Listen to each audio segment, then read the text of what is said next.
యెషయా గ్రంథము 45వ అధ్యాయము 6వ వచనం నేను చదువుతాను, ఎందుకంటే ఇచ్చిన సమయం చాలా తక్కువ కాబట్టి సరిపోదు. తూర్పు దిక్కు నుండి పడమర దిక్కు వరకు నేను తప్ప వేరొక దేవుడు లేడని జనులు తెలుసుకున్నట్లు నీవు నన్ను ఎరగకుండినప్పటికీ నిన్ను సిద్ధపరచుతిని.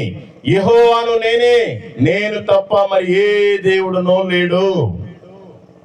వాక్యం ఏమని చెప్తుందంటే, తూర్పు దిక్కు మొదలుకొని పడమర దిక్కు వరకు కూడా నీది ఏ ఖండమైనా యేసుక్రీస్తే నిజమైన దేవుడు. నీది ఏ దేశమైనా యేసుక్రీస్తే దేవుడు. నీది ఏ రాష్ట్రమైనా యేసుక్రీస్తే దేవుడు. నీది ఏ జిల్లా అయినా యేసుక్రీస్తే దేవుడు. ఏ మండలమైనా యేసుక్రీస్తే నిజమైన దేవుడు. నీది ఏ పంచాయతీ అయినా నిజమైన దేవుడు యేసుక్రీస్తే. నీది ఏ ఊరైనా, ఈవెన్ కూటాకులైనా పక్కన ఊరైనా దేవుడు యేసుక్రీస్తు తప్ప వేరొక దేవుడు లేడు. ఇది సత్యం. అలాగే అపోస్తుల కార్యములు 10వ అధ్యాయం 36వ వచనం చూడండి. అందరు నన్ను చూస్తారేంటి? వాక్యాన్ని చూడండి, బైబిల్ తెచ్చుకోలేదా? అపోస్తుల కార్యములు 10వ అధ్యాయం 36వ వచనం, యేసుక్రీస్తు అందరికీ ప్రభువు. నువ్వు చౌదరి అయినా నీకు దేవుడు యేసుక్రీస్తే, నువ్వు రెడ్డి అయినా నీకు దేవుడు యేసుక్రీస్తే, నువ్వు చాకలైనా నీకు దేవుడు యేసుక్రీస్తే, నువ్వు మంగళైనా నీకు దేవుడు యేసుక్రీస్తే, ఈ భూమి మీద పుట్టిన ప్రతి మానవుడికి నిజమైన దేవుడు యేసుక్రీస్తే.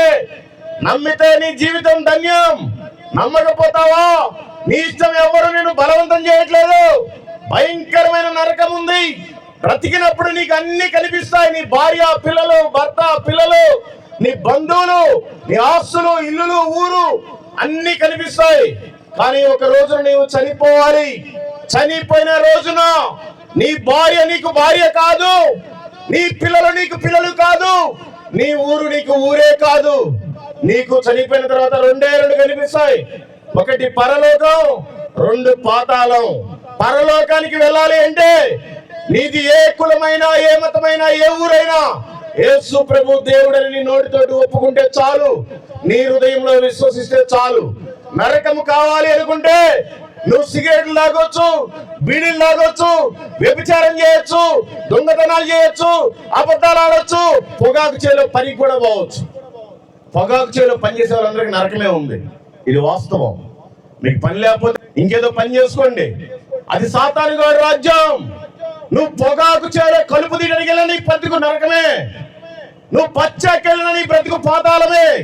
నువ్వు పొగాకుని కాల్చడానికి వెళ్ళినా కూడా, సిగరెట్ తాగేవాడికి ఎంత పాపం, నీకు కూడా అంతే పాపం. వాడి రాజ్యాన్ని విస్తరింపజేస్తున్నావు. తెలుసుకో.